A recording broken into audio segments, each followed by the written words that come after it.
in predictive projects.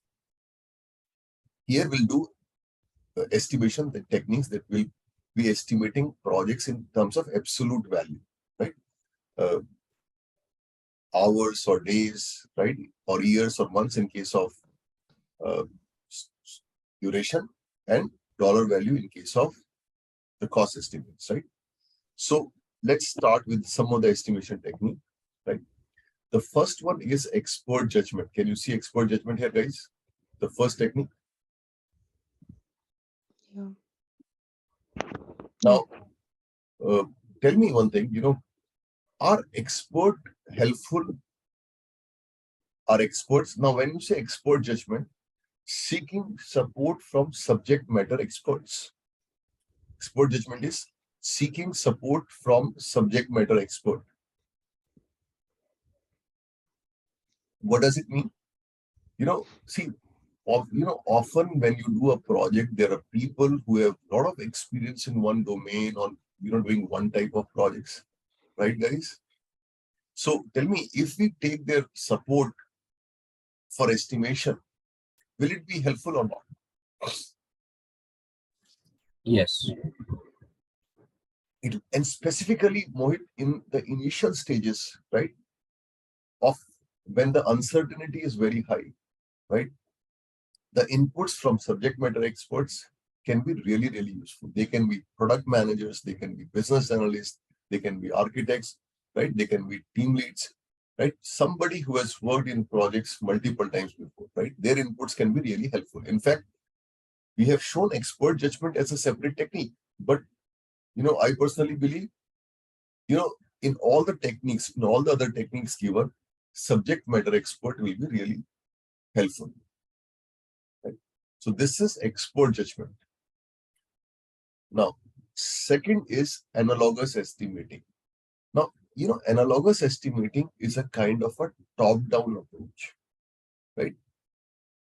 It is estimation based on historical data, very relevant in a situation when you do similar kind of projects. Suppose a company is doing similar category or similar kind of projects repetitively.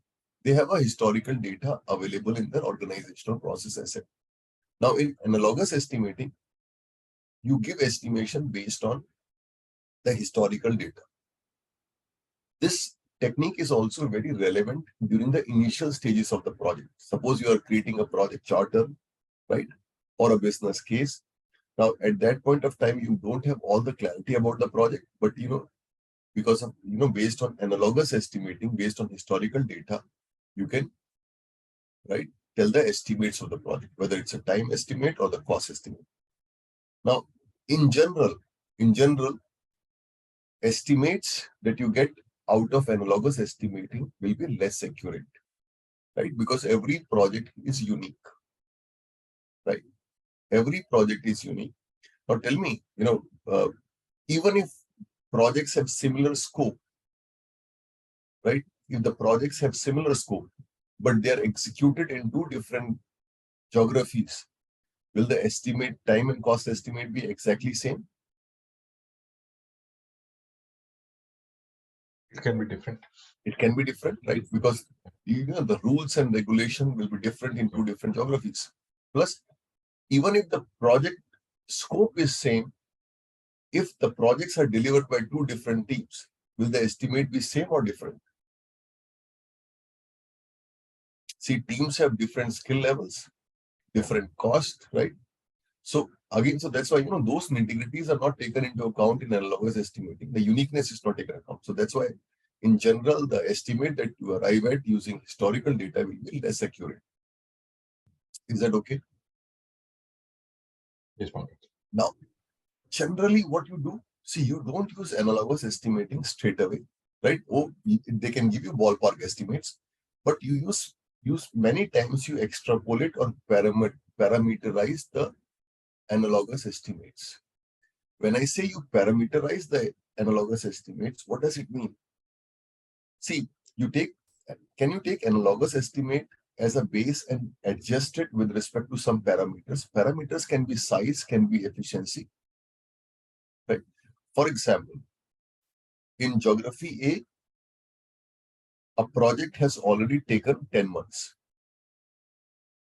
But in geography B, you have to deliver the similar project, but the team is 20% less skilled as compared to geography A. So if it has taken 10 months in geography A, will it take 12 months in geography B or not? If I say team is right, team is 20% less productive, right? Now, it might also be possible that I am replicating the project in geography B. However, there is some additional component in geography B. So the size is also, let's say, 30% more. So will you add that 30% more also? Yes. Right? So it will be closely 15 months. So, you are adjusting, you are taking analogous estimating as a base, but refining it as per the,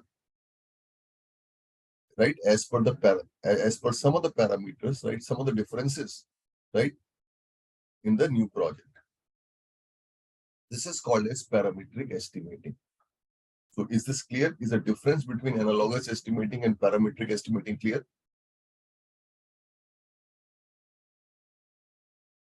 Is it clear, guys? Yes, Pankaj. Right? Yeah. No. Somebody said no, or it's clear, the difference between analogous and parametric. Yeah. Do you want further clarification? I think Divya or Preeti, anyone of you said yes or no, I don't. Are you okay? Yeah. Okay. Right. Now, 3-point estimation. See, 3-point estimation, right, is an estimation technique when you are completely uncertain about the project. And there are a lot of risk associated with the project. Now, tell me, if there are risks associated with the project, should you talk in terms of single point, or should you talk in terms of best case scenario, most likely scenario, and worst case scenario?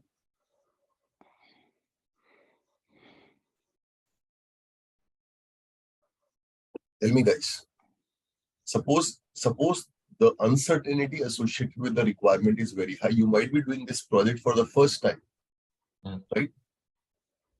Can we use 3 points for every activity or for a project estimation? Like, what is the best case scenario? What is the most likely scenario? Or what is the worst case scenario? Will it be useful if we talk in terms of 3 points? Yes. Right. Now, see, there are 3 points that we are talking about. The best case scenario, which is called as optimistic. Right. The worst case scenario, which is, the most likely scenario. And the worst case scenario is pessimistic. Now, there are 3 scenarios. Now, can I take average of these scenarios?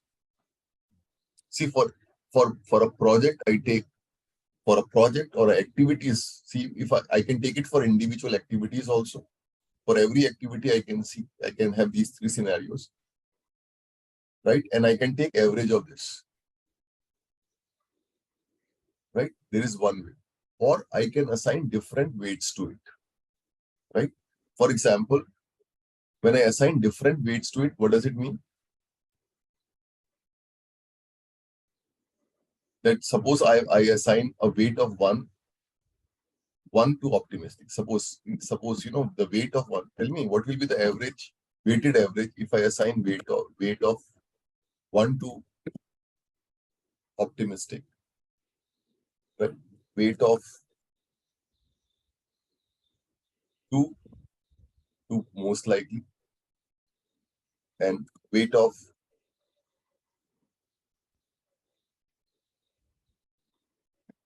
3 to pessimistic. Tell me, in this case, what is the average? If I take weighted average, what will be the average, guys? Tell me. Or let's work. I assign 4 to this. I'm making it simple, and 1 to this. I have assigned weight of 4 to optimistic value, most likely value, right? So can I say, if this is O, can I say the weighted mean or expected value will be equal to O plus 4M plus P by 6. Can I say this? Have you taken pessimistic as 1 and optimistic is also 1? You can do differently also. Just one example. Yeah, this is an example. Generally, actually, what happens, when you collect data of uncertain situations, of random situation, it takes a shape of a bell curve, right? A normal distribution.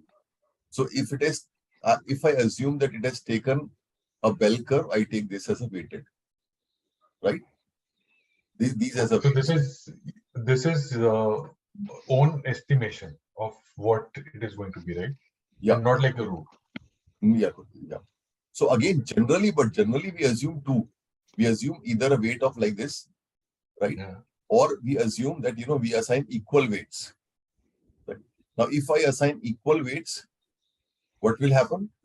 Suppose I assign equal weights to all of them. Then what will be the mean? 0 plus m plus 1 by 3. Right? Plus P by 3. Sorry.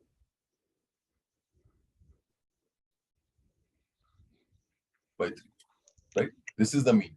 Now, this one is called as double triangle, right? Or beta distribution. When I use this average in this manner, right? This is called as double triangular, right? Or beta, right? Or PERT, this type of distribution. And this distribution is called as triangular distribution. It means in triangular distribution, we are giving equal weightage to all. Equal weightage to all, right? See, when you, again, this is based on, there are two ways you arrive at optimistic, most likely, and pessimistic value, right? If you have some background, right? See, one is, you have a historical data, right? Now, historical data can take any of the shapes, right? Let me draw here. See, a historical data can take this shape. If you plot historical data, see, x-axis is time, right? And y-axis is number of times the project has completed, right? With this value, right? Sometimes the project will be completed in worst case scenario, sometimes in best case scenario, right? So this is time, duration of the project in the organization based on historical data. Right? So if sometimes if the data has taken this shape, is it triangle or not? Is it triangle? If your historical data has taken this shape, this is triangle or not, guys? Yeah. Y-axis is number of times project has been completed with this timeline, and x-axis is timeline. Now, if the data takes this triangular shape, what will be the formula? Right? Will this be the formula or not? O plus m plus p by 3. If data takes this shape, right? If let's say data takes this shape,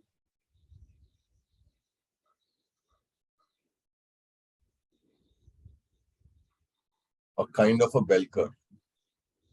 Right? Is it a bell curve or not? Yes. Then what is the formula? Double triangular. The double triangle. Now, even if it is skewed, right? Let's say it's skewed, slightly skewed. See, because exactly triangular means a bell curve symmetrical across x and y axis.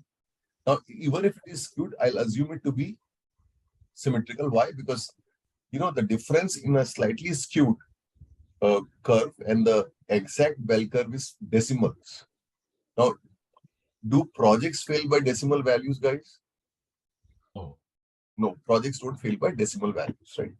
Now, again, y-axis is number of times. Now, if you don't have historical data, you can have your subject matter expert based on this data, and you can draw this curve. Now, or there's another way to draw this curve is, see, I have taken assumptions, right? There is another way of arriving at optimistic, most likely, and pessimistic value, which is through a technique called as Monte Carlo, right? Now, see, when we talk about 3-point estimating, the good thing about is it does not only tell you about the estimates, it will also tell you about the risk associated with the estimate.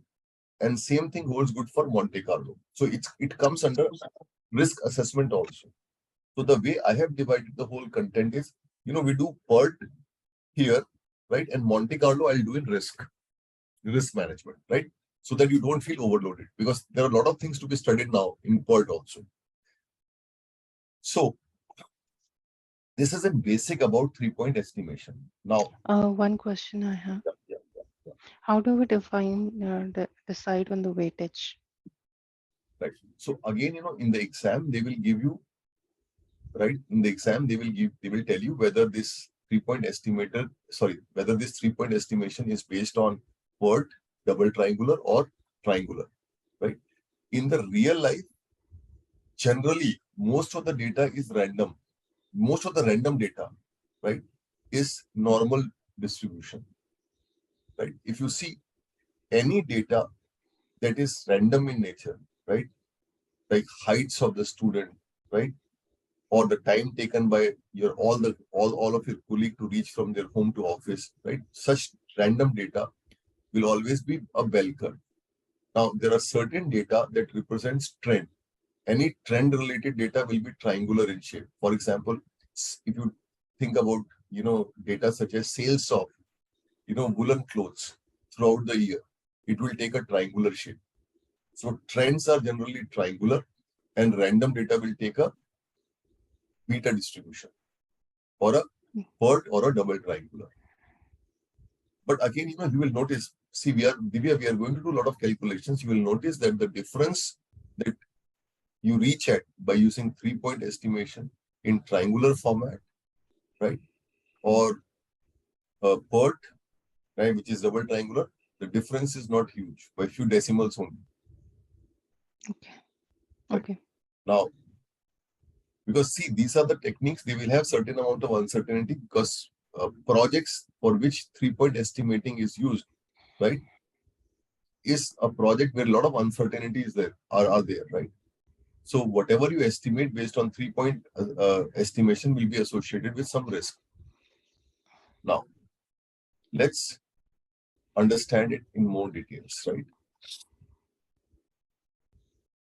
Now, there are three. First, let's take an example where we are using 3-point estimate using PERT. Now, suppose these are the values. Optimistic is 5, most likely is 7, pessimistic is 50. If I assume double triangular, will this be the double triangular? This is the formula. Can you quickly tell me what is the mean? What is the expected value? Tell me, guys. Use your calculators and tell me what is the expected value. It should be 8. Is it 8 for all of you? Is it 8, guys? Yeah. Now, what is the probability that project will complete in less than 8 days or 8 days? Can you tell me what is the probability that project can be completed in less than 8 days? 50%. 50%, right? The probability that project will complete in less than 8 days is 50%. So tell me, calculating an expected value like this, is it sufficient, or we have to do some additional things? Not sufficient. Not sufficient, right? We have to do some additional things, right? Though, from the content of PMI, everything stops here, right? They only expect you to calculate expected value, but you should understand the whole fundamental behind this. Now, can you understand this curve? Now,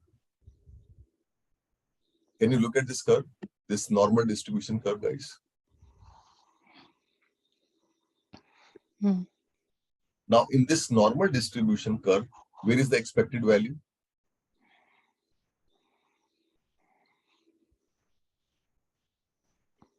At the center, right? Now, right, these are the timelines of various projects completed in the organization, or these are the various scenarios, right? This is the data you already have, right? This is the data you have based on some past projects or based on some simulation done, right? by a subject matter expert. See, when I say 3 days, it means that, this is the duration of the project and how many times, right, the project has completed in 3 days is what? The y-axis coordinate here. This is 4.6 days, and how many times the project can be completed in less than 4.6 days? This is the height. Right.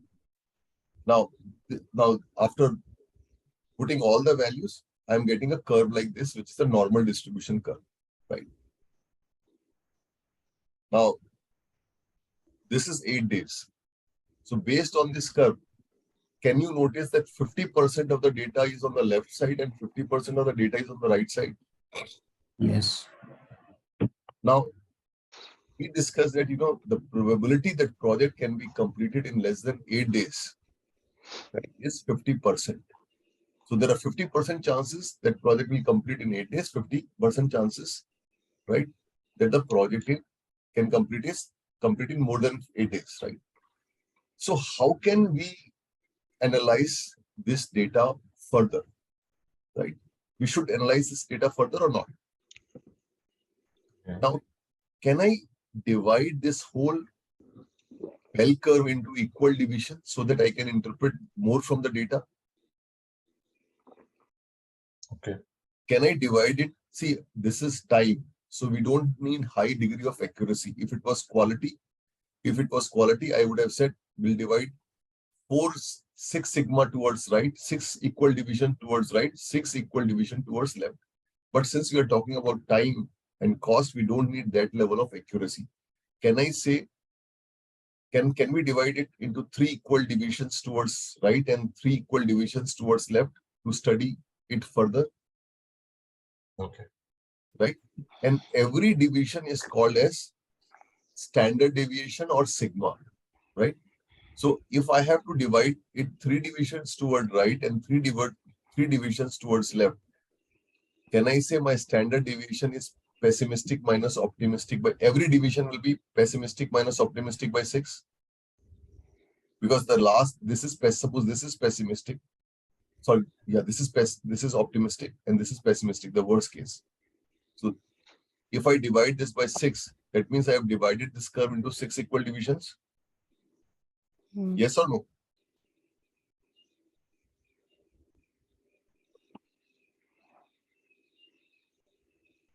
Look at this carefully.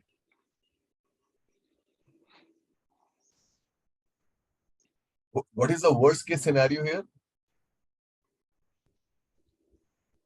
13. Actually 15, right? 13 is okay. Let's say 13, right? 13 is the worst case here. And 3 is the best case here. Can I divide this into 6 equal divisions? 3 equal divisions towards left and 3 towards right, right? Can I do that? Right. Now, how much data will be there in plus minus 1 sigma here?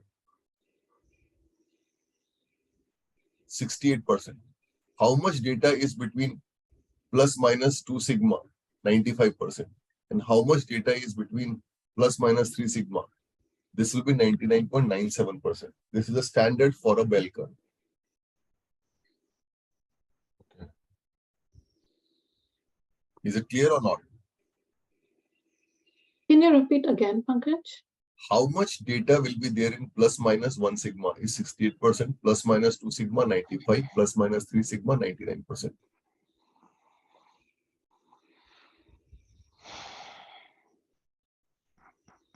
Or And I what- can say, And then, like, what does 6 sigma like implies here?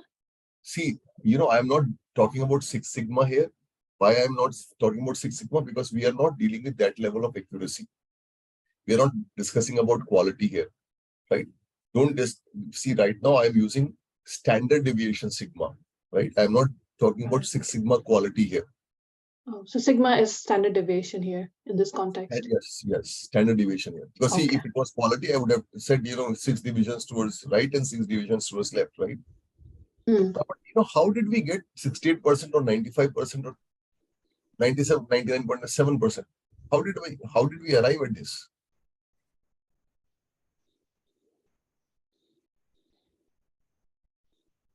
Addition of each percentage according to sigma. Yes, yeah, it looks like that. Yes, very good. Now, tell me one thing, but how did we arrive at even this single percentage, 34.13?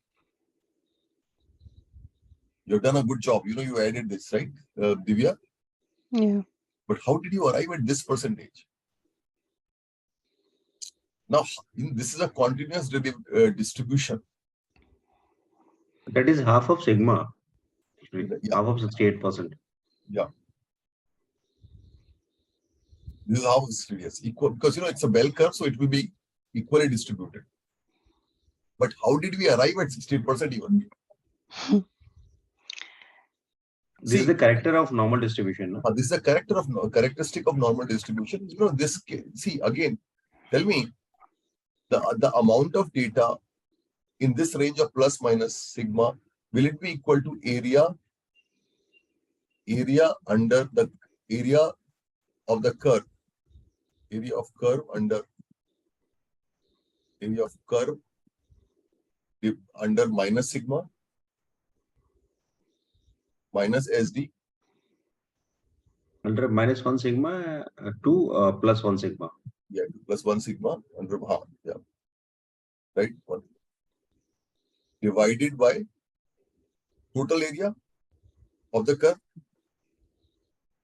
Will this be the way to find out the percentages or not? Tell me. Yes. See, for example, if I take area of this curve, right? In this portion of the curve, right? If I take area of this portion of the curve and divide it with the total area.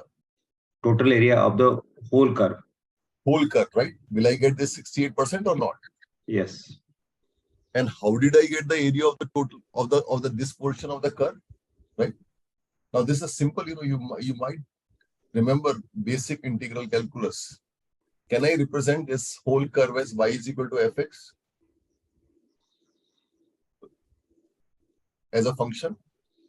Now, if I integrate this fx to get the area of this curve, what I have to do, right? I have to integrate.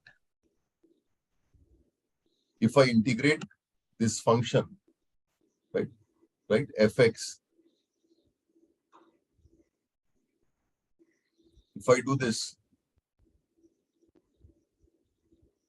right, from minus sigma to plus sigma as a limit, will I get the area or not? Right, area ax, suppose area under the curve will be equal to what will the limits of this integral? Minus sigma minus SD Plus SD. right, plus SD. This is how we calculate the area, right? Area of a continuous curve is always an integral, right? And if I divide this, right, if I divide this by the total area, which is fx dx from minus 3SD to plus 3SD, will I get this area 68% or not? Yes. Right? This is how we do it, right?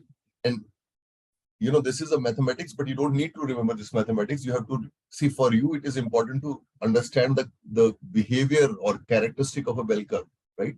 But how did we arrive at these values? You can always remember. This is the background.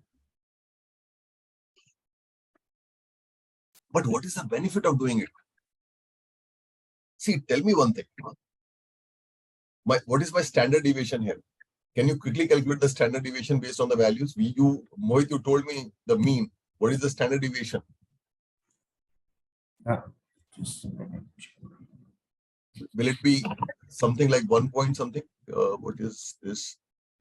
If I do 15 minus 5, 10 by 6, right? 1.67. How much? 1.67. 1.67 is the SD, right? Now, this is 8. 8 minus 1.67 is how much? 6.3? Yes. 8 plus 1.67, roughly 9.7. 9.67 is 9.7, right? Can I say 9.7? Yeah. Now, what is the probability that project can be done in the range of 6.3 days to 9.7 days? 68%? Yes. Yeah. But tell me, will this data give me any value? Is it a valuable data? Yes. This gives time estimate, See, the problem probability is, of time estimate. yeah, it is good. See, it also gives me a risk factor, right? For example, if I say, now see, probability of meeting this target of in the range of 6.3 days to 9.7 days is 68%. It also tells me that, probability that the project will fall out of this range is 32%. Yes or no? The risk associated with this estimate that project might not complete within this range is 32%. Yes or no? Yeah. But the problem is, whether it will be falling in less than 6.3 and 9.7 or greater than 9.7, it is not known. So, similarly, it says if I go to plus minus 2 sigma, it says the probability that project will complete in the range of 4.6 to 11.3 days is 95%. Right? That means risk of falling outside this range is 5%. Right? Similarly, 3 sigma.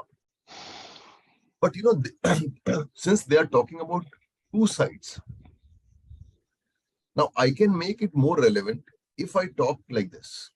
See, tell me, will it be more relevant or not if I say what is the probability? If I say what is the probability of completing the project in less than 9.7 days? Will it be more interesting data or not? Yes or no? Yes, yes. Right? Because I need to know the maximum limit, right? See, jaldi ho jata hai project is good. But what is my interest? My interest is, see, what is the probability that project can be done in less than 9.7 days? See, 8 days, you already told me 50%. Now, tell me, based on the structure of this graph, what is the probability that project can be completed in 9.7 days? Divya, you are arriving at a very right way by adding. So tell me, do the same fundamental. 34.13 plus 13.159. No, plus 99. 50%. See, this much data from this point to this. See, I am saying, what is the probability that project can be done in less 50. 50 is this one, till this point. 84. 84.14. 84.14. Yeah, 84.14. Are you okay with this? Okay. Right? Probability that project can be done in less than 9.7 days, is 84.13. Are we all agreeing to this? Mm. Now, can I say if I commit an estimate of 9.7 days, there will be a risk of 16% roughly in the estimates? Yes. Right? See, if I add one sigma as a buffer, there will be a risk of, right, 16% of it. Now tell me, let's add one more sigma. See, 1 sigma is 1.7. If I add one more sigma, 2 sigma, this becomes how much? 11.3. Approximately 98% approximately. 98% approximate. 98%, right? The probability that project can be completed in less than 11.3 days is 98%. So the risk associated with your estimate is how much? So what is the risk associated with your estimate, guys? Is it 2% approximately. 2%. Yeah, 2%. Now, from here we arrive at a rule of thumb, right? A heuristic, right? And one of the Agile guru has, formally said it in one of his book called as Agile Estimation and Planning, Mike Cohen. He says, if there are a lot of uncertainties, one of the ground rule is, calculate the expected time. Let's say your expected time was what? 8 here. And just add 2 standard deviations as a buffer. 2 sigma as a buffer. Because 2 sigma will always give you 98% accuracy or not.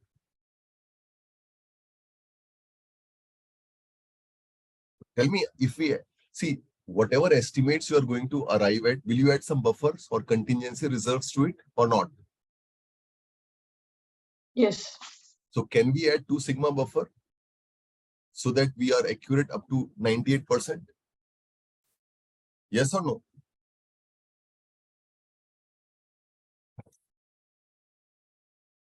Is that okay? Okay. right? Is it because, Pankaj, is it because we want to minimize the risk? Obviously, yes. See, we have to minimize the risk. Hmm. See, we have to set right expectations in terms of completion of a project. To get the more accurate estimate. Yeah, 2 years Okay. to get the more accurate estimate. See, we can't take, see, imagine, see, your billing, your contract value, all is based on this. Right? If you incorrectly estimate the project, will it not impact the profitability of the project? Because time estimates and cost estimates, they both are related. Right? Now, can we try a question on this? Guys, can we try a question on this? Now let's do a practice question on this. Just a second. Pankaj, before Yeah. going further, Yeah.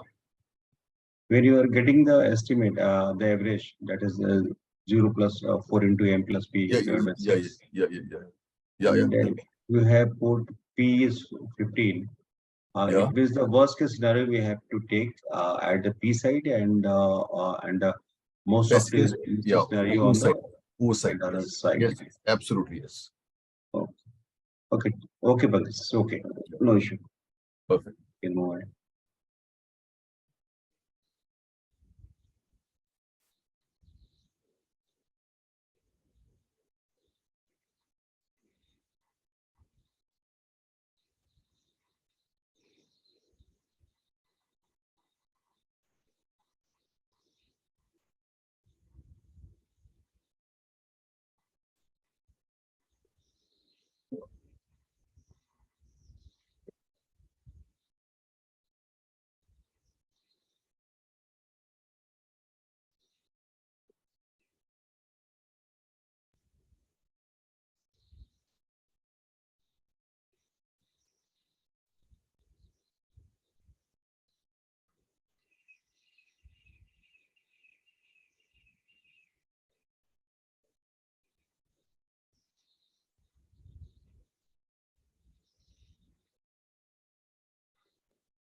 Now, can you see question number 16 in front of you on the screen? 16th question, guys. Hmm. Now, you are managing a project to build a new project management information system. You work with a team to come with an estimate of 27 weeks. In the best case, this could be shortened by 2 weeks because you can reuse a previous component, but there is a risk that a vendor delay could cause the project to be delayed by 5 weeks. Use PERT to calculate a 3-point estimate for this project. Right? So they have clearly specified PERT, which means you have to use the formula expected time is equal to optimistic plus 4 times most likely plus pessimistic by 6, right? So can you quickly find out the expected time here? What is the expected time here, guys? 27 weeks. Okay, 27.5. 27.5. So this is the answer, right? Now, C. what is the probability that project can be done in less than 27.5? 50%. 50%.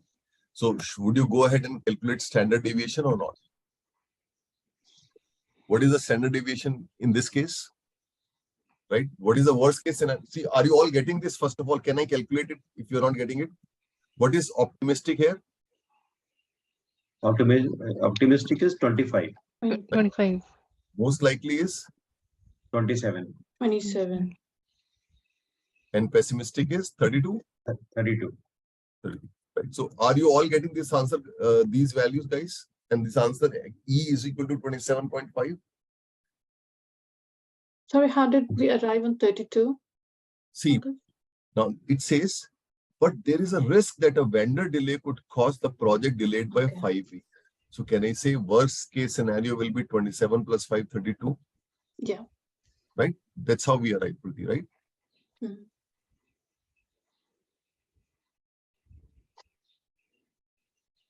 So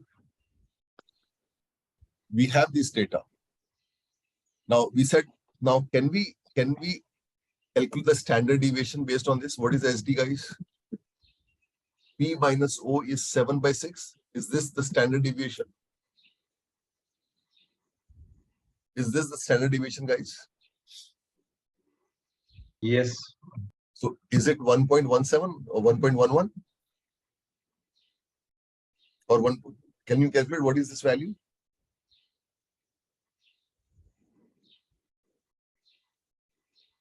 One 1.16 or 1.17. 1.16, right? Or 1.17, let's take it on the higher side. Better to take it on the higher side when you're talking about estimates. Now tell me one thing. Can you add two standard deviations to the estimates? Estimates plus two standard deviation. What will be the value? 2.33. E, no, I'm saying E expected. This is 2, but you know, expected time that you have calculated plus 2 SD. What is the value? What is the value of this? 27.5. So how much? It's around 29 point something or what? 29.83. 29.83. Now, can I say this? If you add two standard deviation buffer, the estimate becomes 29.83, and you will be, your confidence level on this estimate will be 98%. So there will be a risk of only 2%. Can I say this?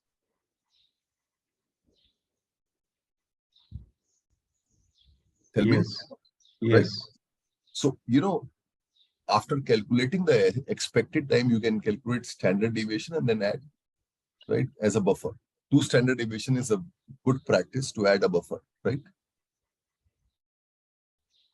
Is that okay, guys? To be on safer side, we have to take two standard deviation, and and that deviation we are taking towards pessimistic side. Yes, obviously, yes. Then see, because you know, if you take it on the optimistic side, there is no value because it's always optimistic. That's why, you know, it changed. We are not dealing with plus minus sigma while doing time and cost estimation. But yes, if it was quality, we deal with both the sides, right? Pankaj, would you please show the bell curve once, just for a fraction of a second? No, that's okay. I'm showing it. Yes.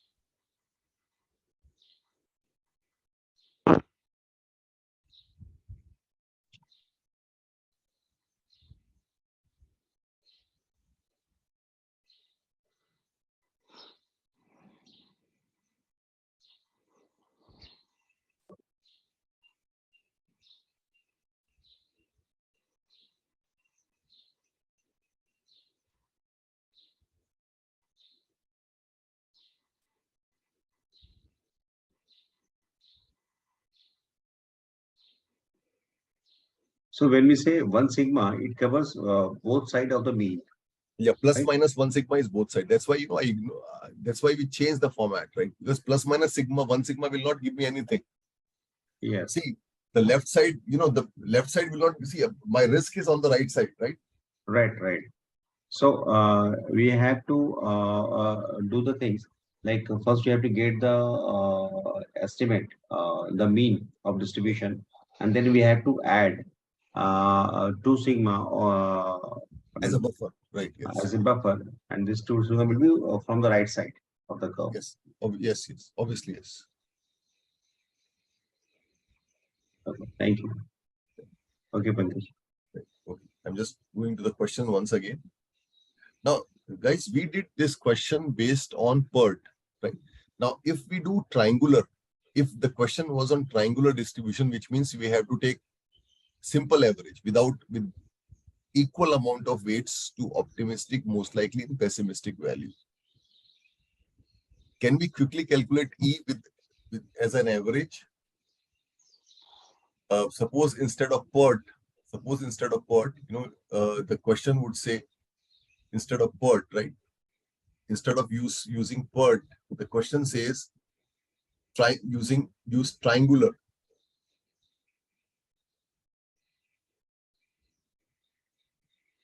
Right? Then formula of expected time would have been O plus But M plus 28. by 3, right? 28, right? Tell me, is it a huge difference? Not a huge difference, right? It's not a huge difference, right? Now, though it's not in your course content, right? The standard deviation, if it is a triangular, right? If it is a triangular, the standard deviation will be given by this formula.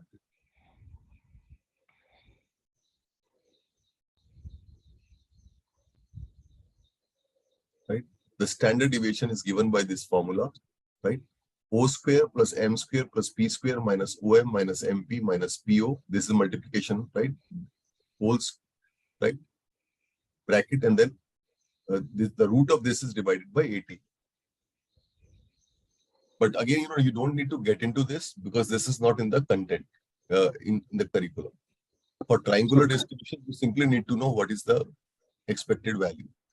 So Pankaj, with this, can we infer that in triangular distribution as well as normal distribution, the mean is almost the same? It means what? The distributions are same.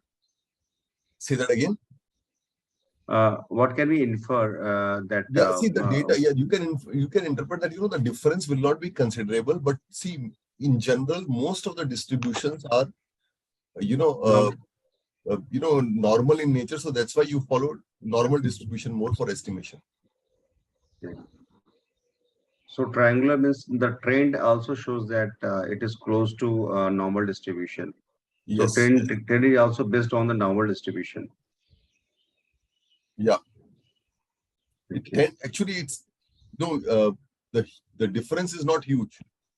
Yes.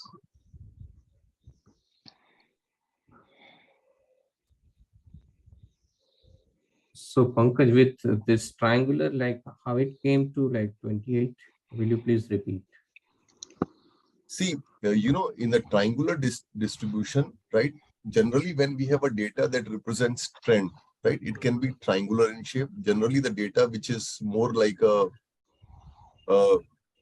any data which is more like a random in nature will be a normal distribution. Correct. Right? Now, in a triangular distribution, we do not put 4 as a weight on most likely. We put Correct. equal amount of weight. So, this becomes O plus M plus P by 3. Correct. And the standard deviation will be O square plus M square plus P square minus OM minus MP minus PO by 18 whole root. Mm-hmm. Right? This is the standard. You don't need to go into this, actually. You don't need to go into this. See,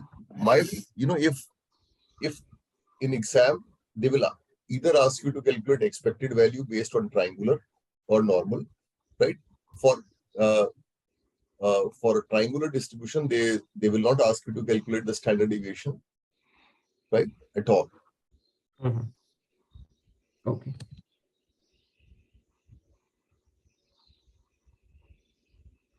Now, this is in brief about PERT, right?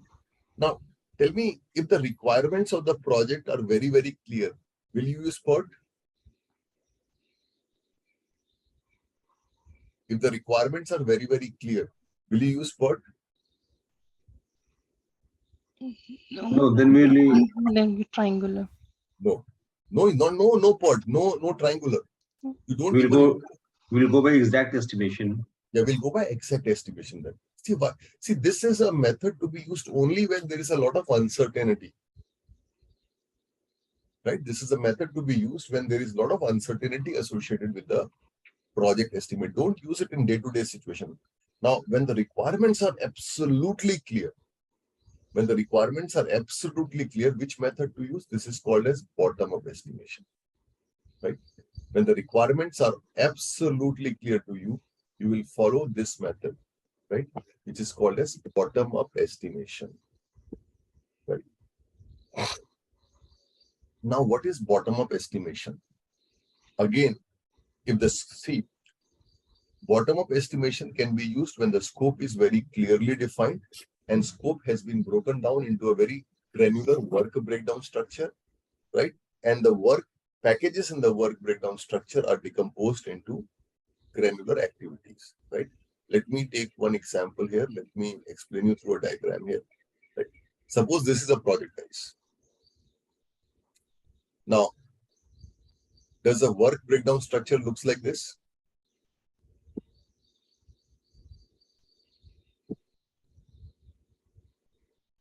Sorry, let's. Can this be the work breakdown structure? Mm. Right? It can be more complicated as well, right? So Pankaj, all three ways of estimation like analogous and parametric and 3-point estimation, all three will be used in case of there is uncertainties, right? See, in the beginning, right? In the beginning, see, analogous is in the beginning, right? Parametric is also in the beginning. But again, Yes. when you're using analogous and parametric, you have some background. Yes, But with some certainties there. Yeah, but 3-point, when you are highly uncertain, Okay. that's why you go into probabilities and bell curve, right? Right.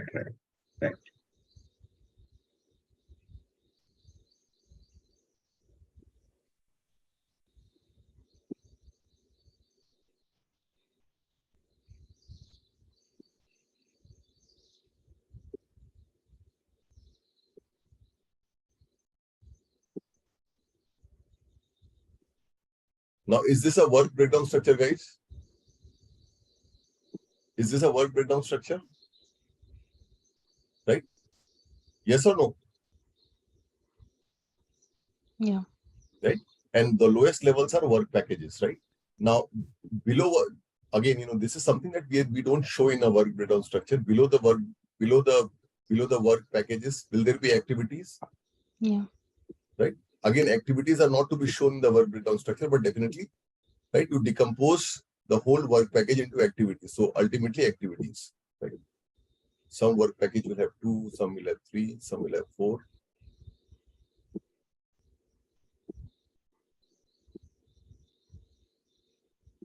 So on.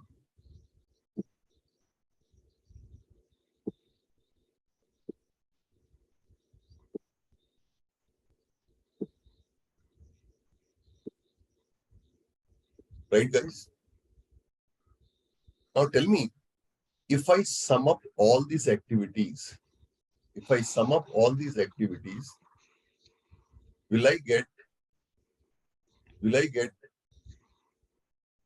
work package level estimates or not? If I sum up these 3 activities, will I get work package level estimates or not? Yes. If I sum up all these activities, will I get this work package, this work package, this work package, right? Now, since I have work package estimates, if I add up these work packages, will I get this component level estimates? Yes or no? Right? And if I add up these components, will I get project level estimates ultimately?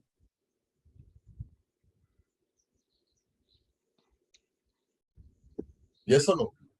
Tell me. So in a work breakdown structure, right? First of all, we have to calculate work package estimates based on the sum of activities. See, a work package is decomposed into multiple activities or not? What is a work package? A work package, any work package, suppose this is WP1, right? So I'm making it WP1, right? Now tell me, will WP1 is equal to, will it equal to the estimates activity 1 plus activity 2 plus activity 3 or not? Mhm. Will it be Yeah. equal to that? If this is activity 1, this is activity 2, activity 3. Similarly, WP2 is equal to sum of these activities. WP3 will be sum of these activities. WP4 will be sum of these activities. Similarly, WP5 and WP6. Is that okay? Now tell me, if I add WP1 and WP2, will I get the estimates for this component C1? Will I Yes. add this, right? Similarly, if I add WP3 and WP4, will I get the estimate for component C2? And similarly, when I add WP5 and WP6, I'll get the estimates for this component C6, right? And when I add estimates for C1 plus C2 plus C6, will I get project level estimates? Yes or no? Tell me, guys. Yes. Yes. Now, this is called as bottom-up estimation, right? Now, this is done when scope statement is absolutely clear. Scope has been decomposed into a very granular work breakdown structure, right? With very neatly and cleanly defined work packages, and work packages have been decomposed into granular activities, right? So when everything is crystal clear, which estimates to be used?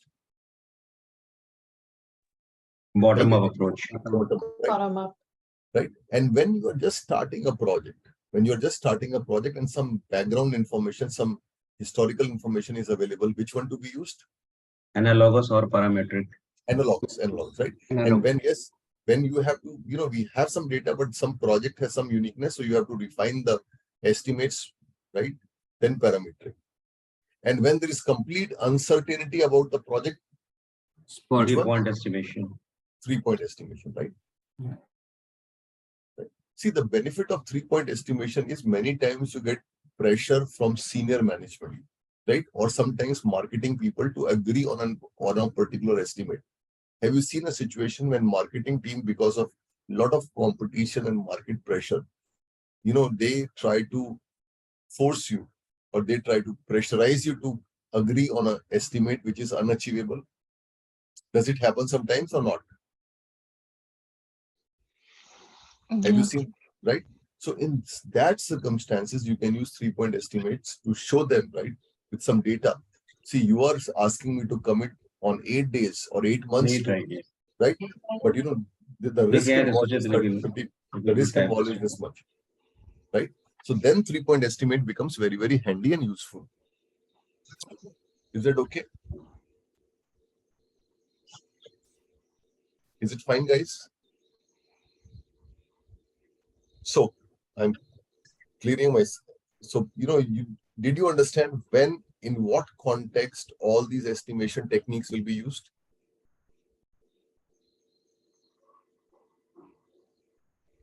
Is it clear to you, the context for using these estimates?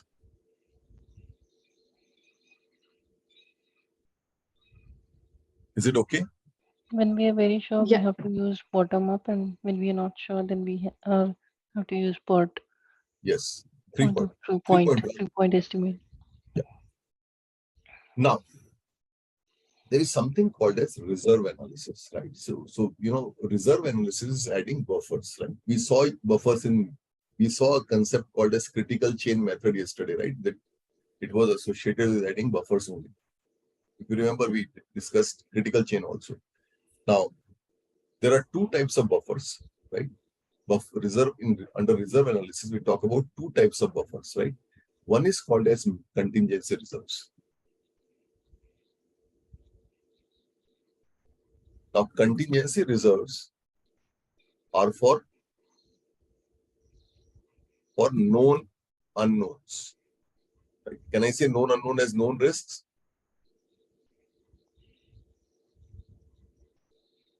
Now, what are known unknowns? If somebody is unavailable because he might fall sick, is it a known unknown or not? If a person is unavailable, or if a person has left the organizations. So tell me, as a project manager, you should take some reserves or some buffers in the project based on this or not?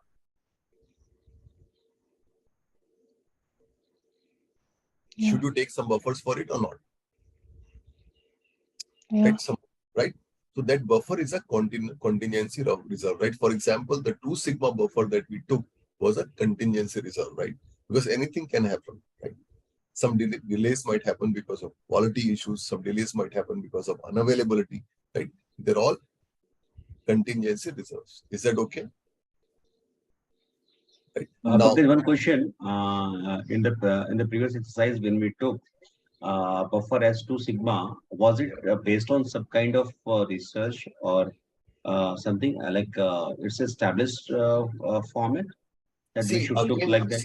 yeah. See, I also read it. See, I read it only at one place I liked it. See, Mike one strongly, supported, but it is not formally written anywhere. Because see, if you analyze the bell curve, the moment you add 2 sigma as a buffer, you are close to 98%, right? And there Yes, is only it is. 2%, which is a good value, right? Yeah, so it is close to 6 sigma only. Yeah. See, for time estimates, you don't need to be in decimal values, right? See, if it was if it was quality, we'll talk about 6 sigma, right? Right. But for a time estimate, 2 sigma buffer, if it is see, 6 sigma is a very high value, 99.999%, right? And do you think we should be as close as this for time and cost estimates? Need not be, but No, yeah. what I'm 2% here telling and you, there is okay, yeah. almost whole curve has been taken when we take 2 sigma plus. Yes, almost whole. The way the curve is. Yeah. Now, contingency reserves are for known unknowns, right? Any kind of such risk. 2 sigma that we saw is a contingency reserve. Now, project manager is responsible for contingency reserves. Right? Project manager is accountable and responsible for contingency reserves, guys. Right? He should ensure. Now, there are other types of reserves also called as management reserves.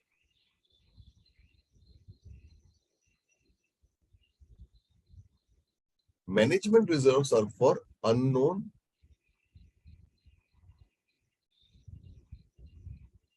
unknowns. Management reserves are for unknown unknowns. Now, guys, what are unknown unknowns? What are unknown unknowns? Earthquakes, roids, war, right? Pandemic. Can I call them unknown unknowns? Most likely change in laws that Right? Yes. makes a lot of difference. Right? Change in taxation system. Yeah. Yet see, change in taxation system these days. Okay, if it is all of a sudden it's unknown, yes. Yes. So many people call this as act of God also, right?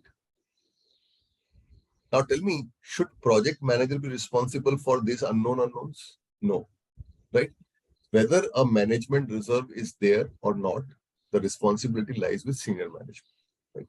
So when you track a project, right, you will be tracking with respect to your estimate plus contingency reserve. You will, as a project manager, it is not your responsibility to take care of management reserves. Is that okay? Is that okay? Yeah. Right. Now see, in the schedule management, you are doing a lot of activities, right? You are doing a lot of activities such as you have decomposed your work packages into granular activities, right? Now you have sequenced the activities based on the relationships like finish to start, start to start, start to finish to finish. You have established dependencies, if any. You have estimated the activities also. You have created project network diagrams also. You have created critical path as well, right? Now, the ultimate goal is to come out with a schedule, right? The ultimate goal of this whole set of activities is to come out with a schedule. But before you establish the schedule, should you need to do certain fine tunings, right? For example, based on the expectations of the senior management, because senior management expect you to do project on a particular date despite your estimates. So you have to do some level of fast tracking, as we discussed, some level of crashing. And when you do this, sometimes some resources might be over allocated. So you have to do resource optimization as well, right? Now, how do we do resource optimization before we arrive at a final schedule? Let's talk about this.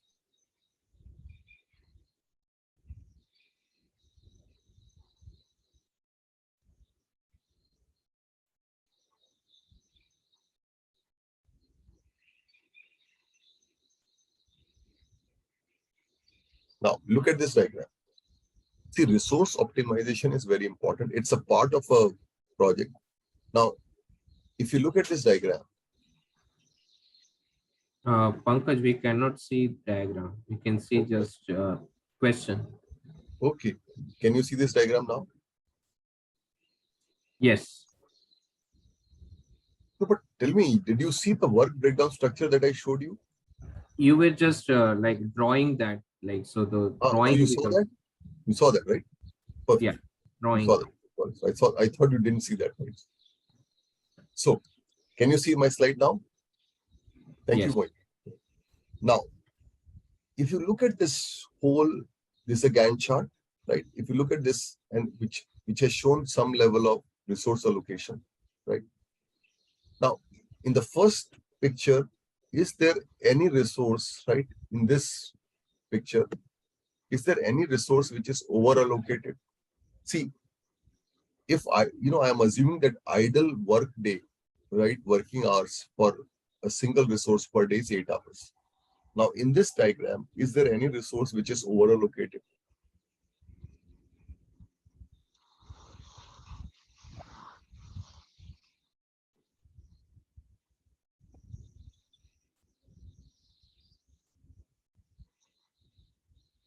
Is there any resource that is over allocated in this diagram?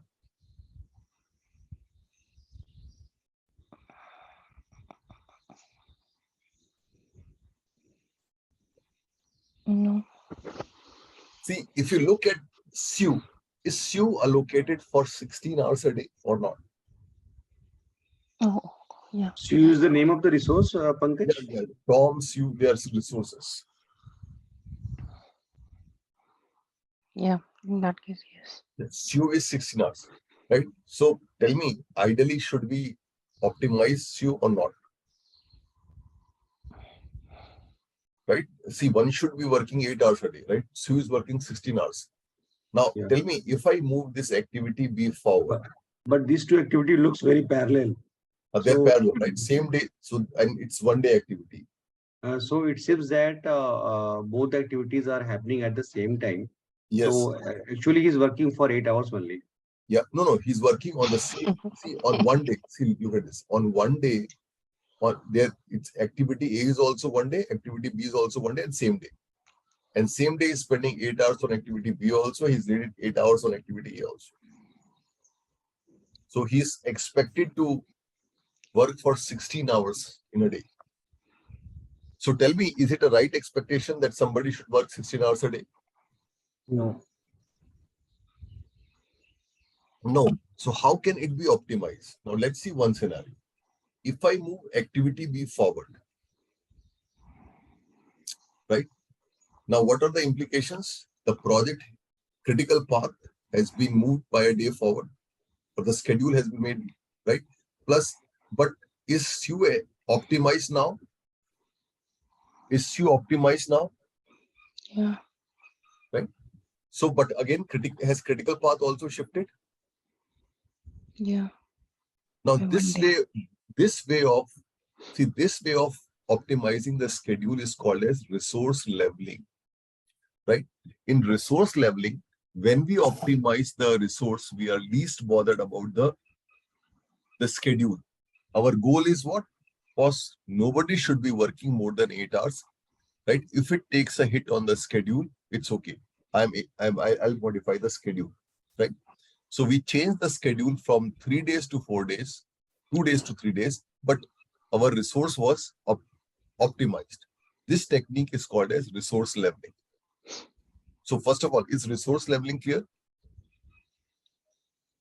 Yeah. Right. Yes, Pankaj. But tell me, what is Resource leveling means the proper or justified way of utilizing the resource. yeah, right. And ethical way of. Now tell me another situation. See, a situation can be very aggressive also. See, generally when you are working with consulting company, this kind of luxury is not there with you. Now, if I give you a constraint, boss, you have a constraint that your critical path is sacrosanct. You can't change it. See, you have to optimize. So you optimize, but don't shift, don't change the schedule. Right? Now, what can you do? In this case, what are the options you have? If I say, boss, project takes this much duration, you want to optimize the guy, do it, but don't shift the duration. Then what can you do? Tell me. This can Additional also be solved. resource. Yes. One is you add one more resource, right?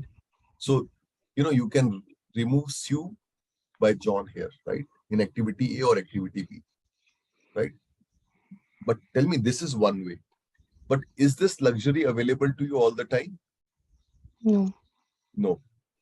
Now, if suppose this luxury of adding new resources is not available, then you can partially level, partially optimize, right? Sue by load sharing between Sue and Tom or some other resource by 4 hours. See, 4 hours of his job can be given to Tom, let's say. So both are 12 hours, or somebody else. So this can also be a situation, but at least some optimization can happen. Right. So this way of optimization, when the target date is sacrosanct or a constraint, you can't move it, right? Scheduled date can't be moved. This is called as smoothing, right? This is called as resource smoothing, right? So is the difference between, there are two optimization techniques that we have discussed, smoothing and leveling, right? We discussed resource smoothing.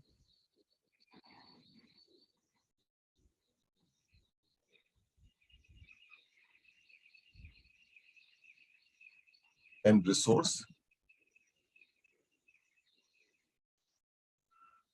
Right. Is the difference clear between the two? Yeah. Right. In which of these technique the critical path is a constraint? Leveling. Leveling. No. Smoothing. Smoothing. Right. Leveling, we are free. Oh, so. Okay. Leveling, we are free. We can do anything, right? Our goal Right. is to level the smoothing. It is constraint, right? Right. Now, So after if you see from resource point of view, the resource leveling is more desired way of optimization. I think ethically it should be leveling. Leveling, yes. Ethically it will be leveling, but see what happens in a very aggressive culture, leveling won't work. See, and this is what I have seen, I used to work for Citigroup, and, everybody was overworked. Everybody was working around 18 hours, right? And, somebody escalated this to the MD there, whose name was Jayakumar at that time. And we all have a meeting with Jayakumar, and he straight away said in the meeting to all of us, 9 to 5, which is 8 hours of job, is an ideal thinking, but it will never happen. Right? And he said clearly, if you can't afford a BMW, right, you should be happy with whatever car you have. So again, it all depends on the culture of the company. But yes, you're right. Resource leveling is a desired way, right? It's a more ethical way, right? So if you follow agile practices also, right? And now agile practices are very, very common. They talk about sustainable pace for infinite amount of time, right? They talk about consistent efforts, right? Consistent productivity. So, if somebody is working 6 hours to 6 hours, right, productively out of 8 hours, it's fine. Now, why we are doing all this? So after doing all of this, right? After all of this, we'll get various, we'll get the schedule, right? And the schedule has various formats, right? Let's see some of the formats of the schedule now. See, a schedule can be presented, right, in this format as a Gantt chart also. You all might have seen a Gantt chart or a MS project file like this. Can we present a schedule like this in a Gantt chart, guys? Yeah. Right. Now, this kind of a Gantt chart or a schedule can be a project network diagram like this. Right. See, a schedule can be a Gantt chart or a network diagram or a milestone chart, right? So a Gantt chart like this, or a milestone chart like this, or a project network like that, a network diagram like this. Now, see this kind of a Gantt chart. This kind of a Gantt chart is absolutely fine for a middle level management or a junior management, right? Which talks about all the activity details. But do you think it is relevant for senior management? Is this kind of Gantt chart relevant for senior management, guys? Actually, No, No, right? So no, it's not. senior level management is only interested in seeing milestones, right? The key, what are the milestones? The decision points. Pankaj, mm, actually, in practical for practical purposes, there are different level of monitoring and scheduling. Yes. Like there is L1 level, there is L2 level, and Yes. L3 level. Yes. So it depends the person who wants to see the progress, whether he is at Absolutely. L3 level or L1 level. So Yes. L1 level is basically very much at the higher level. That is the management level, directors level. Yeah. So L1 level, I'm saying. See, I'll give you. See, generally what happens, projects, right? Sorry, again, there can be a program also. At a program level, we can maintain master schedule, then projects, right? And then now see a very senior management that you are saying as L1 Samir. Now L1 level people, they are more interested in looking at milestone chart, right? Which is like this. They're only interested in seeing the completion. Milestones are decision points, right? For example, the phase 1 should be completed by this date, right? So they only want to track the status with respect to milestone, right? Are we okay with respect to achievement of milestone or not? Right? Is it fine? Yes, yes. Right? So you can have any of the format, Gantt chart or milestone chart, or you can use project network diagrams. Right? Now, see, there was one guy who attended my training. It was long back. He was from a very good college in Canada. I don't remember his name. It was an MBA from that college. So, we did agile also, right? We did this also. He said, to him, project network diagram, all these things look weird. He was more interested to do agile. He loved agile, but he thought it's weird to have these kind of charts. Now, see, these are also important. Now, tell me one thing. If you're doing huge, big project like launching a smart city, right? Building a smart city, or building an airport, right? Or building a township. Can you have product backlog, burn up chart, burn down charts, or a product roadmap? Or you would like to see these kind of plans for such huge, big projects? And chart. Yeah, milestone charts. You need Gantt charts, milestones. You need all of these. And project. See, because this will give you a complete picture. Right? You can't. But this, Yeah. but this network diagram becomes very clumsy. Like nobody would like to see but so again, many data. See, I'll tell you, see, there's a way to make it, don't go into very detailed activity level. To make it at a deliverable level. Just to see the picture, just to see the dependencies. Can you make a network diagram only to show dependencies?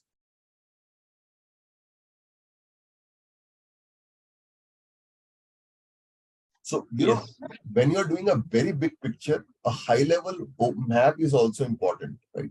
High level view of, how things will work, how dependencies will be there. That is also important, which can be fulfilled through Gantt charts, right?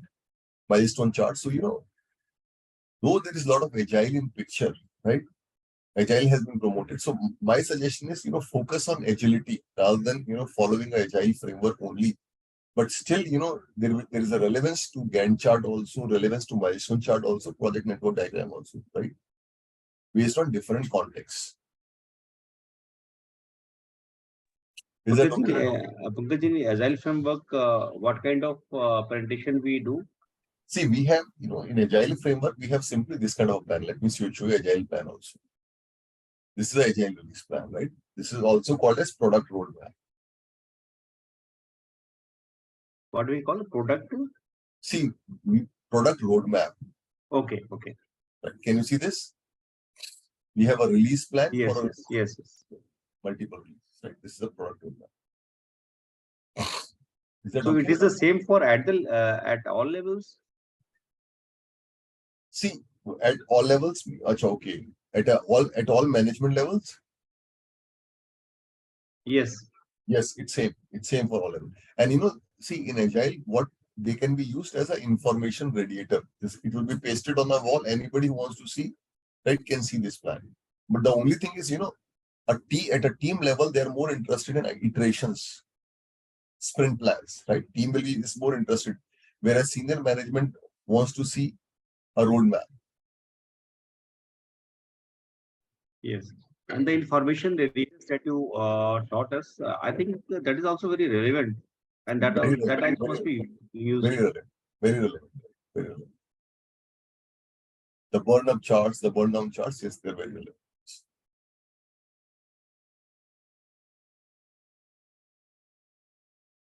So this is the agile plan actually that we have studied. See, we have a product will have multiple releases. Within releases, we'll have sprint, and the whole thing is called as product roadmap. A product roadmap is a kind of a agile plan.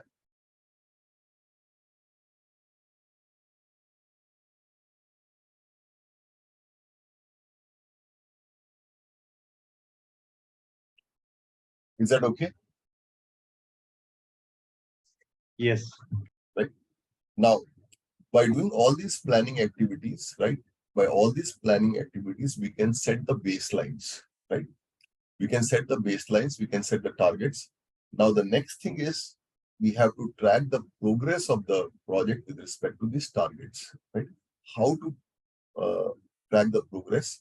Now, progress of the project will be tracked against both time and cost targets, right? The technique used will be earned value management that we are going to complete tomorrow, not today, right? For today, I would prefer to wind up here, right? Is it fine? So we are winding up the session here, guys. Okay, Pankaj. Yeah. Just one personal kind of question, if you don't mind.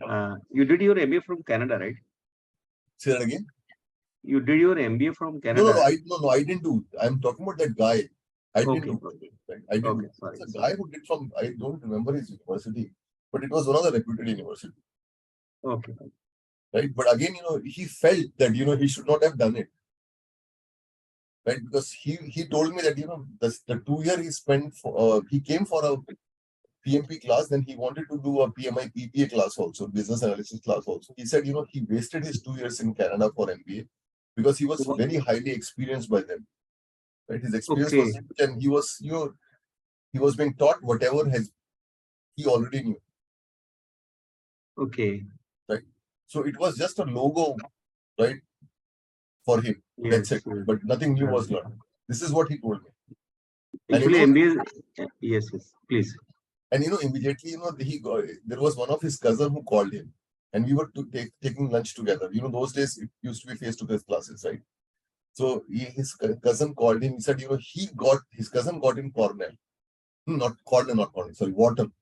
He said, shall I go and join Wharton? So his advice was simply one thing, right? He said, if you just want to put a logo of Wharton, right? It's okay on a t-shirt or a badge of logo, right? But it won't be worth it after a certain point. Right? People with more than 20 years of experience, 25 years of experience, right? Why I'm saying so, this is based on my experience. Lot of my people, right? Lot of people who have studied from me, they have gone to Indian School of Business, right? For a full-time MBA program of 1 year, right? And see, believe me, the value addition was not that great. See, whatever they were before joining that MBA, they're same after joining the MBA. Even doing their ISB full time, I'm saying they went for a full-time ISB after GMAT, right? Yes, ISB is the highest. I mean, the most reputed one. If it is they didn't more do than PG IIM. Max. No, yeah, they didn't do PGP Max. They did PGP, the main one, right? Tell me, what difference does it make when a guy comes out after spending 1 year 1 year, right? In ISB, an experienced guy from Adobe went to ISB. He come out of ISB and asked me, Pankaj, I want to do ECBA. Could you guide me? ECBA is an elementary business analysis course. Right. So if you're talking about ECBA after doing a 1 year course from ISB, right, which is a very elementary level course, right? So what the hell you were doing for 1 year? It is all waste of money. I mean, ISB is charging so high. They are charging, I mean, They are just, see, most expensive in I India. know at least 30 people who went to ISB, and see, again, no, they will not agree. See, why I am analyzing this, because they were associated with me before ISB also, now also. And the kind of questions they were asking before ISB, they're almost same as what they're asking after ISB. So I think, for people who are highly experienced, they should first analyze what, see, again, people are going for a fancy degree and a logo. Tell me, imagine a guy, who has done MBA from top 3 universities of Canada and sitting in a PMP class. And then he wanted a PMI PBA class also. So what value he has gained from that MBA? This also is my understanding actually. What happens in these colleges, they go by academics. I mean, their practical orientation is less. I think, yes. See, but if you go, see, rather than this, if somebody wants, see, but techie courses are good. See, if somebody wants to do, see, because for example, there's a course from Indian Institute of Science on autonomous systems, deep learning and machine learning. If somebody goes for those courses, this is definitely a value add, right? But for management courses, I don't think it's a lot of value add. Yes, technical courses are good because they are really Technical courses are good, yes. very technical. Because plus, they will give you a new thing to learn. Yes, yes. Right. But for MBA who has more than 20 years of experience, I mean, it is less desirable, I guess. Less desirable, देखो बेकार में चले जाते हैं लोग, सिर्फ लोगों के लिए जाते हैं, उतना फायदा नहीं है। मेरा पूरा एक्सपीरियंस है, मैंने बहुत लोगों से मिला हूं। I totally agree, Pankaj. Yeah. I feel the same when I did my graduation from AUT. Yeah. So all of my professors, they are like 20 years of experience, but have zero years of experience in industry. And I was doing masters like of IT project management just to get into the country. But when I realized that they just know nothing about what is actually happening in the industry, it was just, they have developed this course so that they can earn some extra international fee from people like me and others who have, migrated to a different country. Absolutely, yes. Absolutely, yes. No value add at all. Yeah, absolutely, right. See, imagine,